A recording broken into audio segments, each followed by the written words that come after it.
시청자 여러분 안녕하십니까. 이번 시간에는요, 이 방금 전에 리얼미터가 서울시장 후보에 대한 여론조사를 했는데요. 그 결과 아주 좋습니다. 오세훈 시장이 지금 이제 민주당의 송영길, 박영선, 임종석, 그러니까 민주당 안에서요, 나올 만한 사람들하고 전부 다 양자 대결을 붙여봤는데 압도적으로 이기는 여론조사가 나왔어요. 오늘 오세훈 시장은 출마 선언을 안 하고 이제 공천을 신청을 했습니다. 그리고 출마 선언은 코로나 사태 때문에 선거에 집중한다는 모습을 보이지 않기 위해서 별도로 차차하겠다, 이런 입장을 밝혔는데요. 리얼미터 여론조사는 바로 어제하고 그제 4일, 5일간 조사한 내용인데, 오세훈 시장과 송영길 전 대표 50.4 대 36.7, 그리고 박영선은요 49.9 대 37.6, 그리고 임종석은 51.4 대 34. 그래서 압도적으로 아주 안정적으로 이겨요. 그런데 이제 문제는 뭐냐? 이제 물론 이제 투표를 직접 해봐야 되겠지만은 1년 전 선거에서는 거의 20% 차이로 오세훈 시장이 이겼어요, 박영선을. 근데 지금 보면은 박영선과 오세훈 한 12%가 됩니다. 그러니까 8%로 지금 어디가 날라간 거예요, 막말로 얘기해서. 그래서 이 지지표를 잃지 않는, 그래서 좀 더 이 당선에 안전적인 당선에 목표를 둘 게가 아니라 압도적인 당선에 붐을 일으켜야 된다. 그래서 서울시에서의 국민의힘 후보에 대한 지지가 전국으로 확산되도록 그런 전략을 강구하는 것이 옳지 않을까, 이런 생각이 들어요. 자, 그리고 민주당 후보 적합도 면에서는요, 여전히 송영길 후보가 앞섭니다. 19.4, 그리고 박영선은 14.7, 박주민은 9.7입니다. 그리고 국민의힘 시장 후보 적합도와 관련해서는요, 오세훈 51.5고요. 나경원 의원 엄청났네요. 9.7입니다. 그리고 이 오세훈 시장이 이렇게 압도적으로 우세한 상황인데, 그럼에도 불구하고요, 44.8%가 민주당을 지지하고 국민의힘을 지지한다는 사람은 37.8%에 달해서 이 민주당 지지율이요, 국민의힘 지지율보다도 무려 7% 정도나 높다는 거, 이게 경계 요인이 되지 않을까, 이게 복병이 된다라고 판단이 들고, 지금 여당에서는요, 이 송영길 대표의 서울시장 출마에 대해서 강한 반발이 집단적으로 일어나고 있어요. 그래서 오늘만 하더라도 민주주의 4.0 연구원들, 여기에서도요, 이 성명문을 냈습니다. 송영길 대표가 이 출마하는 거, 대선 패배의 책임을 지고 물러났는데 이건 명분도 가치도 없다. 내로남불식 서울시장 출마에 반대한다. 이러한 입장을 내놓고, 송영길 전 대표는 민주당의 반성과 쇄신 대열에 혼선을 주지 말고 책임있게 행동하라. 그리고요, 이 586 세대 용태론을 언급하면서 차기 총선 불출마라는 정치 선언을 하기까지 않았느냐. 그런데 이번 선거의 가장 핵심적인 서울시장에 출마하겠다는 이 오판, 자칫 민주당 전체를 오만과 내로남불의 나락으로 떨어뜨려서 지방선거 참패로 이어질 위험성이 있다, 이렇게 지적하고 있어요. 자, 그래서 말이죠, 이렇게 집단적 입장문을 낸 것과 관련해서 거기에 참여한 사람은, 한 의원은 송영길 전 대표에 대해서 출마의 우려를 여러 번 했는데 출마 의사를 굽히지 않아서 공개적으로 반대 입장을 낸 것이다, 이렇게 발표하고 있습니다. 그리고 지난달 31일 날 이 서울 지역 의원 20여 명도요, 집단적으로 반대 뜻을 밝힌 바 있고, 이 중진인 김민석 의원도 지난 4일 날 기자회견을 통해서요, 대국민 사과를 요구하고 있어요. 그리고 오늘은 최재성 의원도 오늘부로 정치를 그만둔다. 그래서 내 소명이 다 했다. 내려놓겠다.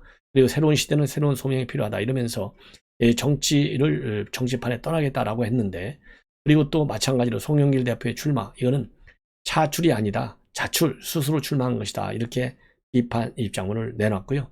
그리고 김영춘 전 해수부 장관도 정계 은퇴를 선언하면서 86그룹 용태론이 확산되고 있는 상황입니다. 자, 이렇게 해서요, 반발이 굉장히 세지고 있어요.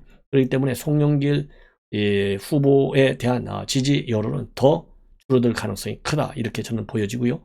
그럼에도 불구하고 송영길 대표는 내일 7일 날 공식적으로 민주당 후보로 등록할 예정으로 있다고 합니다.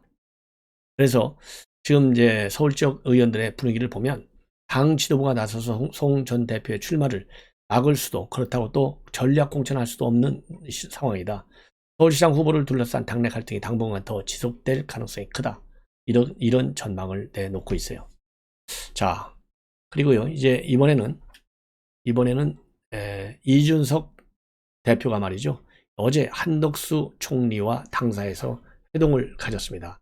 이 자리에서요, 인재 양성과 청년 일자리 개선 이런 문제에 관해서 그러니까 총리로 지명된 이후에 처음으로 상견례를 갖고 당정 협력반을 논의했다. 이런 지금 보도가 나오고 있어요.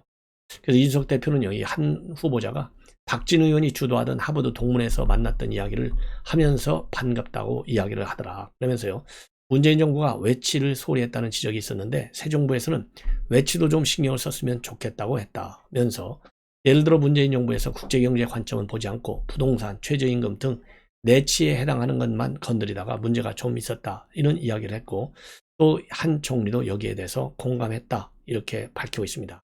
그러면서요, 2030 세대들은 교육에서도 파격적 개혁이 이루어졌으면 하고 바라고, 일자리의 관점에서 보면 대학 교육의 틀도 바뀌어야 한다는 의견이 많은데, 대학 제도도 지금 너무 경직적으로 운영되는 점이 있는데 경륜과 지혜가 있으시니까 총리가 되면 포괄적으로 살펴봐 달라, 이런 당부의 얘기를 했다고 언론에 밝히고 있어요. 그리고 이 한덕수 후보자도요, 기자들과 만나가지고 앞으로 국정 관련해서 많은 이야기를 했고 젊은이들의 일자리 문제도 논의했고 앞으로 당과 행정부가 국정에 많이 반영해야 할 것 같다, 이런 얘기도 밝혔습니다. 그리고 구체적으로는 어떻게 좋은 인재들을 길러서 수요가 많이 있는 분야에 취업이 잘 되게 할지, 또 수요가 많은데 기술의 미스매치가 많은 것을 어떻게 해결해야 할지, 또 젊은이들이 해외로 많이 나가서 활동할 수 있는 여건을 어떻게 만들지, 이런 것에 대해서 많은 얘기를 했고, 내각 구성과 관련한 논의가 있었는지에 대해서 거기에 대해서는 이야기를 안 했다, 이렇게 밝히고 있는데요. 그래서 이 내각 구성, 이거는 뭐 이 당선인 직접 관련된 사항이기 때문에 이렇게 선을 긋는 것 같습니다. 그리고 이준석 대표도요, 회동이 이루어진 후에 페북에 한 총리님의 내치 외치를 아우르는 지혜와 경륜이 윤석열 정부의 성공 자양분이 될 것임을 믿어 의심치 않는다. 당정의 흔들림 없는 협력으로 윤석열 정부의 성공을 만들어 가겠다. 이러한 입장문을 내놓았습니다. 자, 그리고 오늘 이제 중앙일보 투머치 토크 여기에서 지금 보도한 내용입니다. 강찬호 기자의 단독 보도 내용인데, 지금 이제 안철수 위원장 지금 어제 이준석 대표가요, 이제 합당이 되면 6월 1일 지방선거 선대위원장을 맡아달라, 이렇게 얘기하겠다고 얘기했거든요. 여기에 대해서 안철수 위원장 단호히 거부했어요. 할 생각이 없다. 그러면서요, 지방선거에 출마한 국민의 후보들이 도와달라고 하면 직책 없이 가서 도우면 된다. 이러한 입장을 냈습니다. 자, 그래서 이걸 보면 말이죠, 지금 안철수 위원장과 이준석 대표의 갈등 관계 합당이 된다고 해서 그렇게 쉽게 풀어질 것 같지 않은 예감이 드는 대목입니다. 그러면서요, 나는 할 생각이 없고 과거에 선대위 많이 해봤는데 회의하고 그 다음에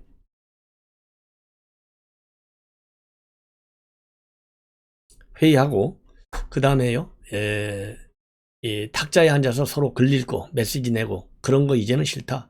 도와달라는 사람들 있으면 가서 도와주면 된다.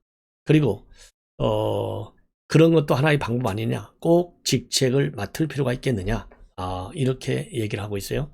그리고 이제 초대 총리 고사한 것과 관련해서 지금도 충분하다. 내가 할 수 있는 일을 최선을 다해 열심히 하고 있고 인수위가 중요한데 처음에 윤석열 정부의 그림을 제대로 그리는 일이 아니냐. 약 2달간 맡는 자리지만 나의 행정 능력을 제대로 보여주고 있다고 생각하고 이 정도로 안정된 인수위가 어디 있었냐, 이렇게 얘기를 하고요.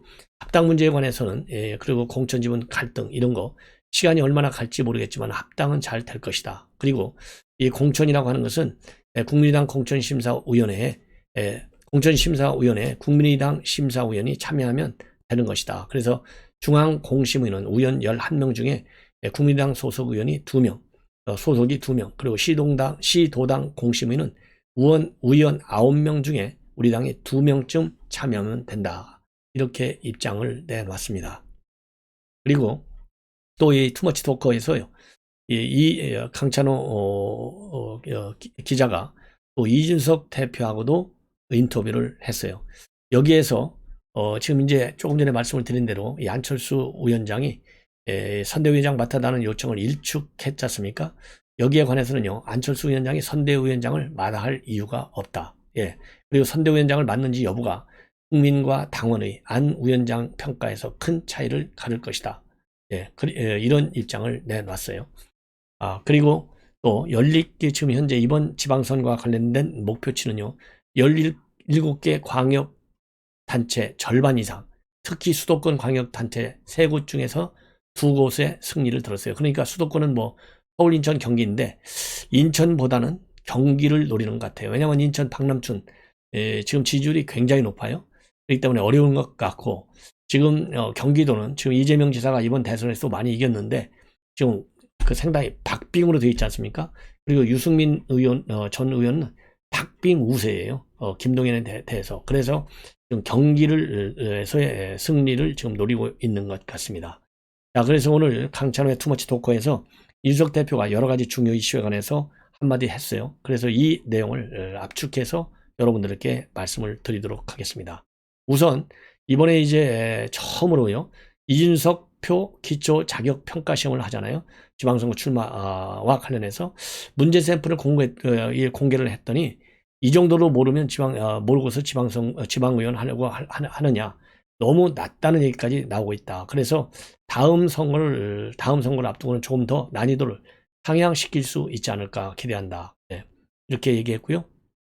그리고 이제는 이 지금까지는 이런 기준에도 미달하는 분들이 공천된 건가, 이런 질문에 대해서 지금까지는 그랬는데, 하지만 이젠 적어도 비례대표 의원은 일정한 점수 이상을 얻은 사람만 공천하는 게 의무화되도록 예전 같은 짬짬이 밀실 공천은 사라질 것이다. 이런 입장을 내놨어요. 근데 이제 다음 지방공천이 4년 후기 때문에 이 제도가 그렇게 계속해서 살아남을지 아닐지, 이거는 참 알 수 없는 거가 되지 않을까. 그리고요, 이 추대 원내대표와 관련해서 윤상현 의원 같은 경우는 권성동 후보를 추대하자, 이런 의견도 나왔는데, 여기에 대해서 이준석 대표가 제동을 걸었다라는 보도가 있었어요. 여기에 관해서 추대냐 경선이냐는 내가 결정할 게 아니다. 당규상 후보가 2명 이상이면 무조건 경선을 해야 되고, 새 원내대표가 권위를 갖고 일하려면 경쟁에서 뽑히는 게 나쁘지 않다. 예. 그리고 권성동, 조혜진 둘 다 친분이 있어서 큰 문제가 없을 것이다. 이러한 입장을 내놨습니다. 예.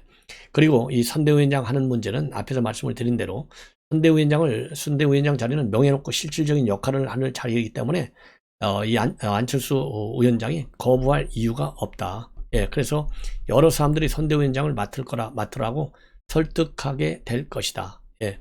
그리고요, 이 직책 없이 돕겠다고 하는 안철수 위원장의 생각과 관련해서 돕는데 선대위원장직이 무슨 지장이 있을까 모르겠고, 선대위원장을 맡느냐 안 맡느냐는 이번 지방선거에 적극적으로 참여하느냐의 여부를 가르는 것이기라. 그렇기 때문에 국민과 당원의 평가에 있어서 당연히 큰 차이가 있을 것이다. 그리고 선거 결과에 따라서 책임론이 제기될까 봐서 우려한다고 보느냐, 우려해서 고사한다고 보느냐, 이러한 질문에 대해서는요, 그렇지 않을 거라고 본다. 선거에 질까 봐 선대위원장을 회피할 뿐은 아니다. 예, 그리고 내년 이준석 대표의 임기가 끝나고 실시된 전당대회에 B의원이 대표 후보로 나오면 밀겠지만은 C나 D가 나오면 막기 위해서 출마하겠다, 이런 입장을 최근에 보였잖아요. 여기에 혹시 C가 안철수 위원장이 아닌가, 이런 질문에 대해서요, 너무 민감하게 생각할 필요가 없고, 나는 어차피 상계동에서 2년 뒤 총선을 위해 뛰어야 되는데 그때 중앙당이 안정되는 게 중요하다. 내가 신뢰할 만한 분이 중앙당을 맡게 되면 좋을 것 같다. 2020년 총선 때도 지역에서 아무리 열심히 해도 중앙당이 안정이 되지 못하니까 많은 강북 지역 후보들이 고배를 마셨고, 이번에는 피하고 싶다는 얘기다. 그리고 안철수 위원장이 당 대표가 된다면 신뢰할 만한 사람이 아니냐 물으니까요, 안 대표는 총선에서 돌풍을 일으키기도 했고 고배를 마시기도 하는 굴곡을 겪었기 때문에 그런 판단을 선제적으로 먼저 할 필요는 없다. 그러니까 당연히 신뢰한다, 이 말은 또 절대 안 해요. 이거 참 재밌는 부분이에요.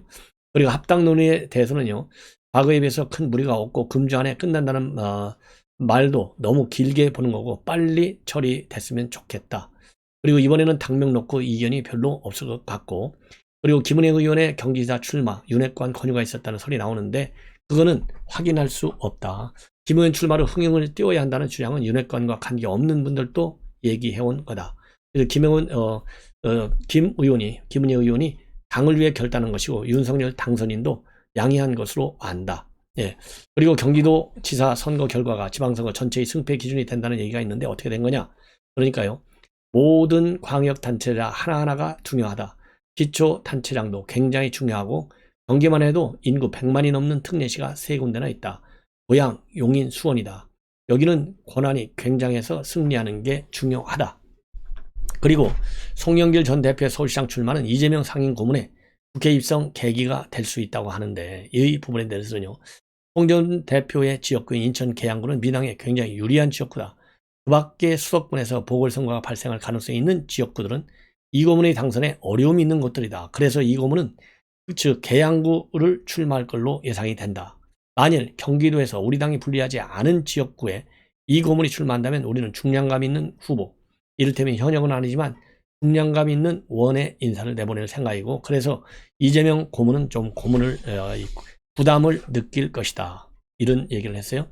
그리고 이재명 고문이 대장동 의혹에 대비하는 차원에서 출마하는 거 아니냐, 이런 지적과 관련해서 이재명 고문이 대장동 등의 의혹에 대해 체계적인 수사를 받지는 않을 걸로 안다. 국회의원이 된 뒤에 수사를 받으면 그렇지 않을 때와는 상당히 차이가 날 것이란 호사가들의 얘기가 있을 수 있을 것이다. 그래서 방탄조끼로 여기에서 출마한다는 거냐? 대선 후보까지 지낸 사람인데 의원의 직무 수행을 위한 불체포 특권을 과다하게 사용할 것 같지는 않고, 그래도 호사가들의 지정은 이재명 고문에게 상당히 부담이 될 거다. 그리고요, 송영길 시장의 서울시장 출마와 관련해서는 뭐라고 그럴까요? 굉장히 중요한 선거가 아니겠느냐, 이렇게 얘기를 하고, 다만 오세훈 시장의 경쟁력이 워낙 높아서 송 전 대표가 의도하는 바는 다른 선거가 될 것이라는 얘기를 송 전 대표에게 드리고 싶다. 그러니까 어렵다는 거죠. 어렵다. 자, 그리고 20대 여성의 표심을 다시 찾아오는 게 큰 과제라는 지적. 이거는 민주당판 갈라치기 이 프레임에 걸려드는 것인데, 그거는 그런 생각을 하는 거, 그런 관념에 빠진다는 거, 민주당이. 이게 민주당을 더 어렵게 할 거다. 그리고 윤석열 당선인의 지방선거에 대한 인식은 어떠냐? 이 정치 경력이 짧아가지고 빚진 대상이 없다. 그래서인지 내게 무조건 이기는 공천을 하자고 했고, 나도 그런 원칙을 갖고 있다. 때문에 이기는 공천이 내 첫 번째 과제다. 그리고 이번 지방선거의 승패를 판단하는 기준은 뭐냐? 여기에 대해서는요, 4년 전 지방선거에서는 우리 당이 딱 2곳, 대구와 경북만 이겼다. 그러니 그때와는 비교하면 의미가 없다. 그래서 이번 선거에서는 광역단체장의 절반 이상을 이어야 한다는 생각을 강하게 갖고 있고, 수도권은 3개 중에 2개를 어떻게든 가져와야 한다고 생각한다. 이러한 성공의 지방선거 승패의 기준을 내놨습니다. 자, 근데 절반 선거 갖고 오면요, 대박 나는 거죠. 한마디로 얘기해서.